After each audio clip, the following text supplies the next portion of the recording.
Well, I've titled this one, Cost of Discipleship.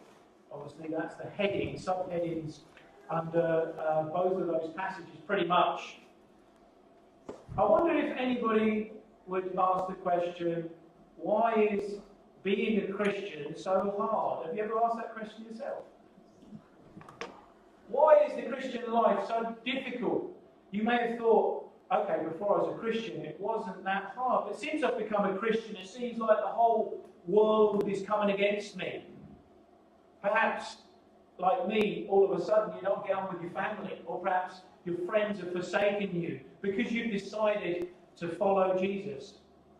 Have you ever felt, perhaps, that you're marginalised, and even in some countries people are getting persecuted and killed for their faith? And you might think, actually, I know it's all relative, our own issues, but you might be saying, actually, I'm ready to throw the towel in.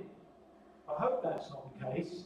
I think that's why this message is so important for us, because sometimes we can feel like throwing the towel in, but actually Jesus says to us, look, one of the things we have to do is count the cost, because it is a cost following Jesus. You've heard me probably talk about the World War I analogy. You can imagine those men, when they saw that poster, what did the poster say? No. Your country needs you. I mean, you got it wrong. I was like, the lottery, that one. It could be you, isn't it? Your country needs you. Was it Lord Kitchener, wasn't it? Yeah. And you can imagine. General Kitchener. You can imagine what them young men at the age of 18, 19, or maybe 20 were saying, actually, I want to be a hero for my country. I want to fight for the king and country. And they didn't really know what they were signing themselves up for. Now you can imagine, after all their training, go forward a year or 2 years' time. All of a sudden they're in the trenches on the front line. Getting the whistle, they have to go over and walk. Literally, they told them to walk. And then the Germans started mowing them down. You can imagine they were saying, this is not what I signed up for. Jesus tells us up front, he's not like that. He tells us what we're signing up for. And it's all throughout the Gospels. This teacher comes up, this is a teacher of the law, he was probably a scribe or a Pharisee or someone like that. He says, Lord, I will follow you wherever you go. That's a bold statement, isn't it, to Jesus? Because Jesus replies these words. He says, look, foxes have holes. I don't know if you've ever seen foxes. You do see them in row hedge, don't you? They have little holes. Do they have holes? They live in holes. Well, foxes have holes or dens, is what they say. And then he goes, the birds have nests. We know that, don't we? That's where they grow up. That's where they live. But he says this, the Son of Man, that's referring to himself. The Son of Man has nowhere to lay his head. So in a sense, Jesus was saying, look, I haven't got any home to live in. I'm on God's mission, and I'm travelling all around the place. If you want to follow me, you must be willing to give up your pleasures, your luxuries, even your own home, to come and follow me.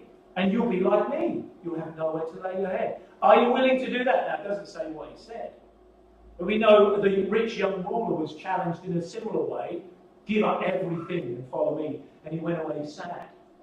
Because he wasn't willing to give up what he loved. This guy, we're not sure. If he did follow Jesus, I hope he did.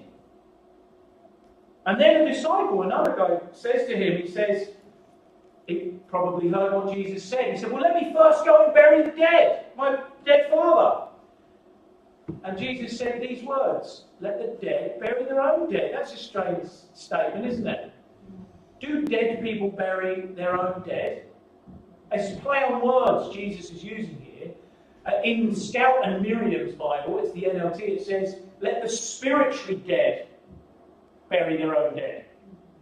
So what Jesus is saying, look, you are now, if you want to come and follow me, you now enter into the new kingdom. You are spiritually alive. Let them carry on. Those who are spiritually dead continue what they're doing. You are now challenged to come and follow me and leave all that behind. I don't know what that disciple, I mean, he probably wanted to go and bury his father. And it was a big process in them days. They would have to put the bones into the tomb, and it might have taken a time of mourning and grieving. We're not sure if he put that aside and followed Jesus. But Jesus' words are strong, aren't they? Jesus' words are challenging to us all. Are you willing to give up all to follow me? Now, as we go to the other gospel in Luke, it says that Jesus spoke to the large crowd. So here he's speaking to a teacher of the law, then he's speaking to a disciple. Now he's speaking to everyone. See, people come to him for healing. People come to him for food. But yet Jesus wasn't concerned about numbers. He just says, look, if you don't hate your father, your mother, your wife, your children, your brothers, your sisters, yes, and even your own life, such a person cannot be my disciple. Those are pretty harsh words, aren't they? Now, do you think Jesus is saying that we have to hate our father and mother and children? No, he's not saying this. This is called comparative love. So what he's saying is, in compared to your love for me, you must hate your children. So he's basically saying, look, put me before everything else. Now, I know my auntie literally went away from the faith because of this verse. Because she said, there's no way I'm going to hate my child. So don't take it out of context. You know, you're supposed to love your children. You're supposed to honour and obey your parents, of course. But Jesus here is talking of a comparative love. Now, for me, I know that if I put God first and foremost before anything else, I can love Scout better. I said that before about Keith Daniels. His child bothered him in prayer meeting. I'm not sure if you remember me saying that. But he took him aside and says, don't ever come and pester me again while I'm with my father, because if I don't have that time with him, I can't be the father that he wants me to be to you. So he put him first before anything else. It's comparative, isn't it? He's saying, look, compared to me, you must hate everyone else. He's not telling us to hate. Those are strong words anyway, aren't they? And then he says, whoever does not carry their own cross and follow me cannot be my disciple. You imagine to the disciples in them days, seeing people on a cross, they looked at them and they thought, they have lost all of their rights. There is no way that person can get down off the cross. They've been pierced in their hands and their feet, and they are strung up to this cross, and no way can they get out of it. So he's saying, look, you need to lose all of your rights if you're willing to come and follow me, to carry your own cross. Those are harsh words as well, aren't they? And then he goes on to say this. He says, which one of you wants to build a tower? And when you start to build the tower, you realise that you haven't got the right resources to finish the tower. And then people will come and then ridicule you and say, look, you haven't got enough to finish it.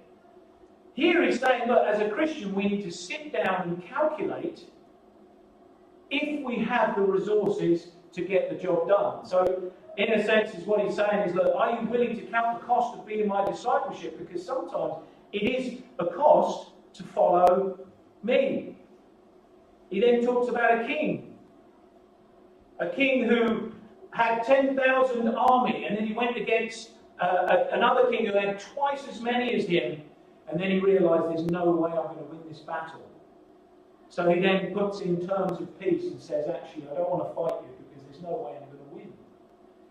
So in a sense, we feel perhaps we haven't got the resources, or perhaps we can't fight the battle, so we give up and we throw in the towel. That's what this parable of the sower is all about.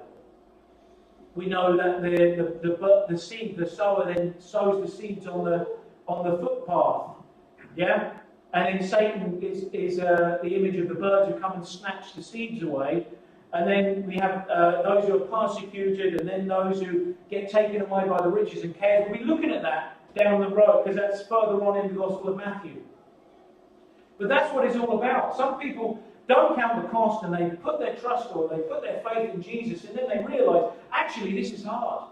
I'm all of a sudden getting persecuted for my faith. I'm tempted by so many things, the riches of the world. So you start to then go away from God. That's not what God has planned for us. He says that you have to count the cost. And then he ends by saying this: he who does not give up everything cannot be my disciple. Now, is Jesus telling you to give up everything?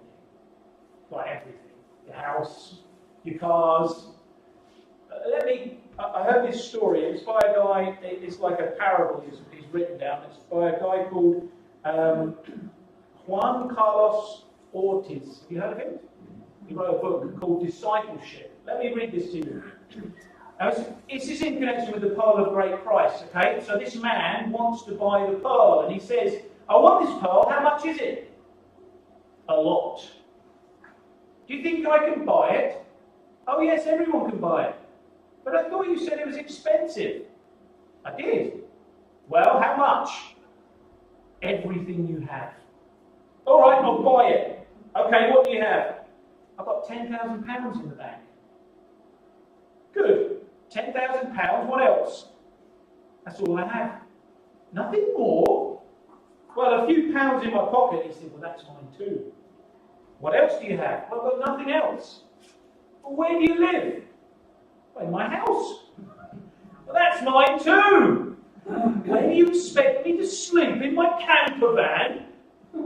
Oh, you have a camper van.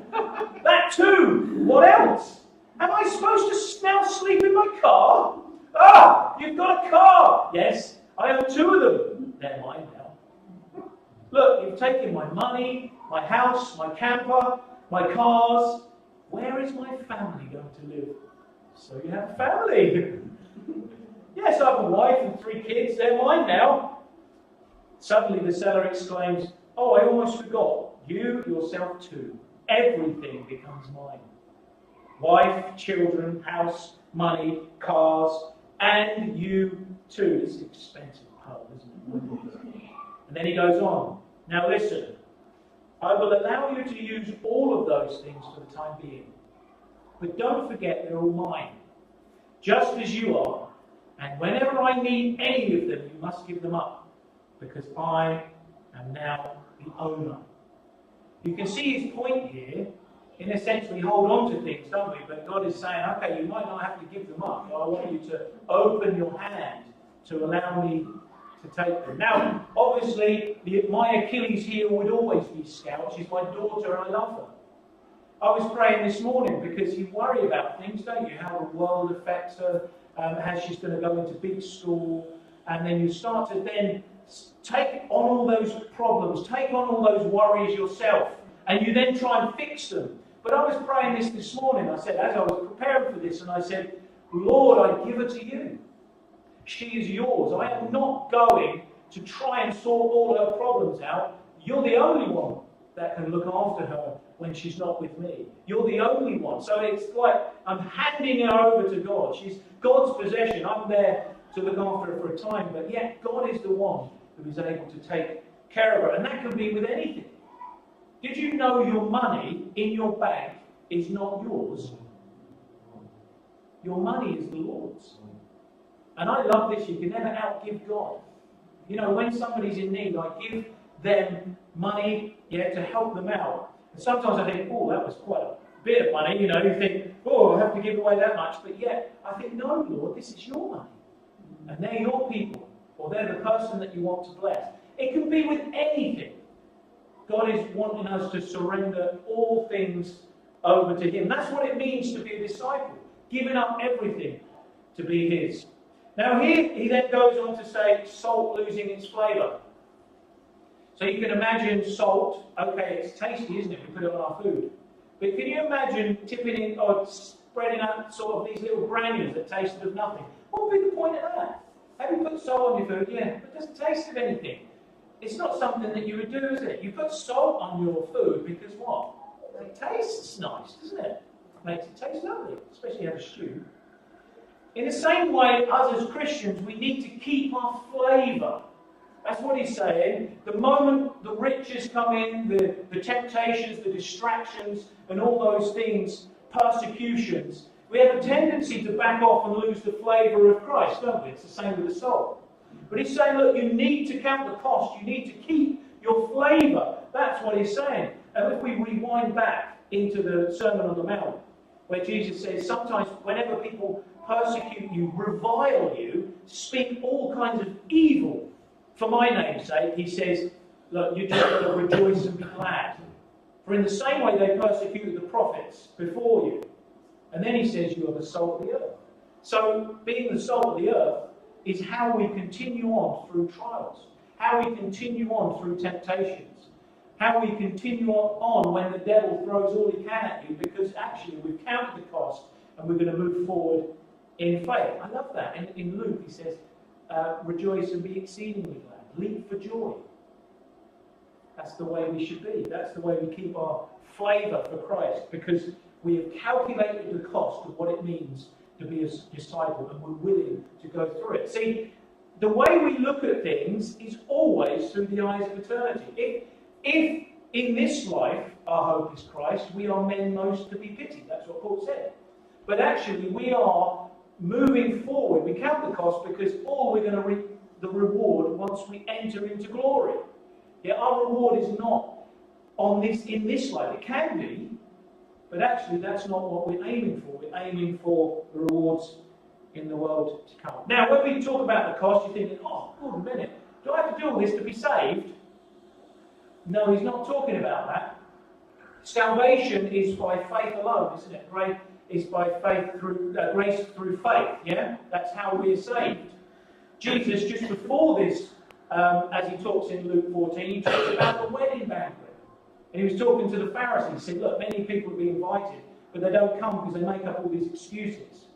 So he said, go out into the lanes and the highways, compel them to come in. He said, well, look, there's some come in, but there's not enough. He said, well, go to the country lanes and compel them to come in. So God's heart is for people to be saved. He's not willing that any should perish, but all should come to him, yeah? So it's a free gift, it's an offer.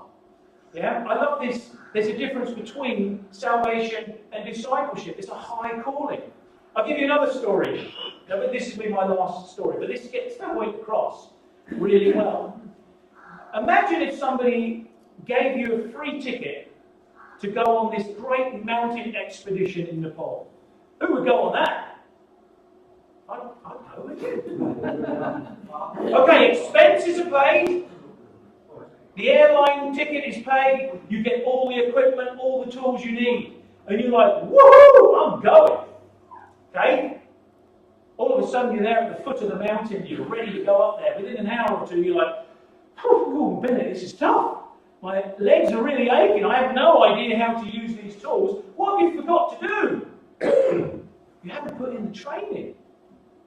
You haven't learned how to use the tools. So as you're going on this journey, you haven't got a hope of finishing. See, do you see the difference? We accept that free gift of eternal life. We accept Christ into our life. But yet we forget to put in the training. We forget to exercise our spiritual muscles. And that's what Jesus is saying. Look, you've got to count the cost.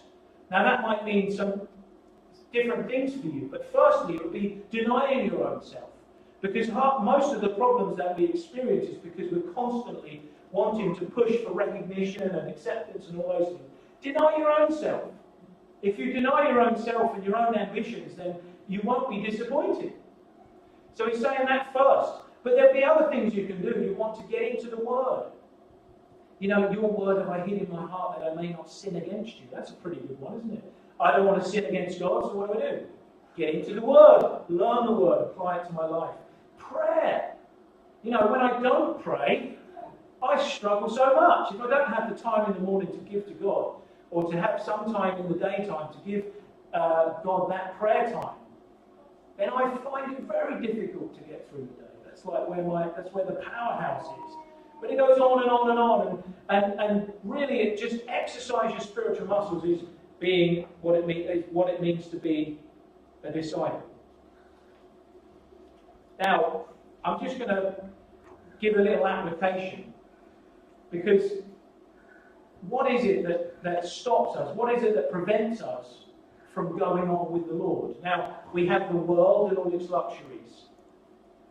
Yeah, there's so many things to tempt us away from God in that way, to distract us. There's the devil. He tempts us, doesn't he, to sin.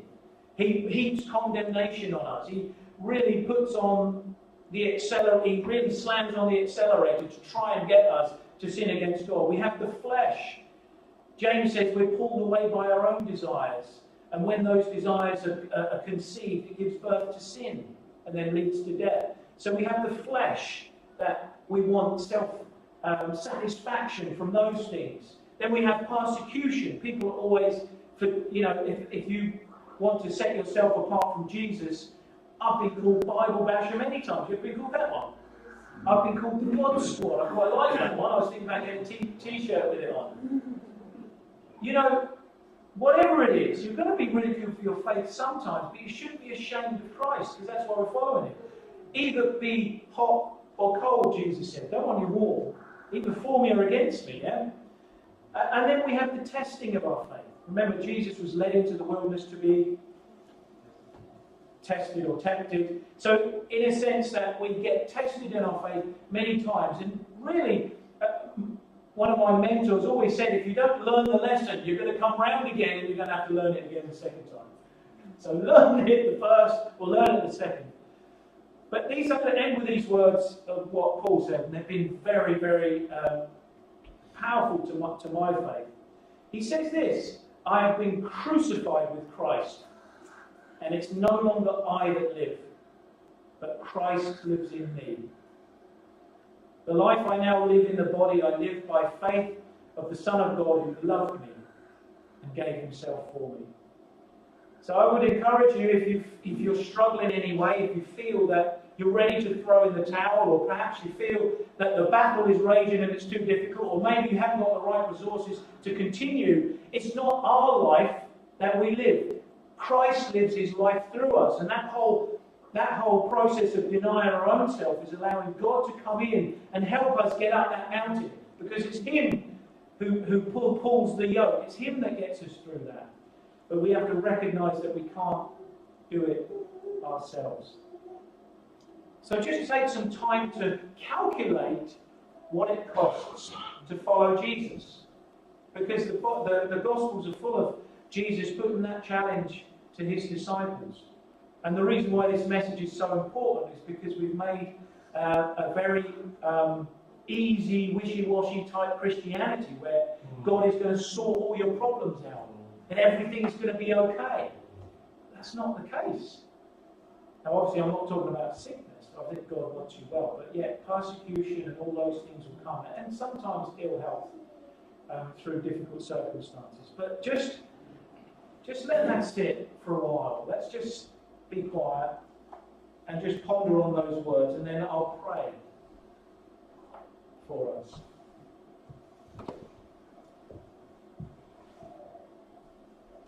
This gives you an opportunity to perhaps just submit your life to God and say, Lord, forgive me that I haven't counted the cost, that I haven't fully submitted to you. And there may be areas of your life that perhaps are displeasing to God, and you want to give them up for the Lord. And the Lord can set you free today. Perhaps you haven't put him first. I know I haven't. So we ask, Lord, would you help us put you first before anything else? Perhaps you've loved other things more than Christ, when he calls us to love him more than anything. Just give them to the Lord. Well, perhaps it's fear, perhaps it's worry. Let's pray. Father, we thank you for Jesus, who came and told us, Lord, that being a disciple of Christ is not easy. It's a high calling. But you gave us that promise that you will never leave us or forsake us. You've also given us the power of the Holy Spirit. And Lord, I am absolutely sure that most of the problems that we have are our own selves. So help us deny ourselves and to allow you to come in and live your life through us. Because, Lord, only you can deal with this. some of the things that are before us. So Lord, I just pray for each one of us, Lord, that you would set us free from those things that affect our relationship with you. In Jesus' name. Amen.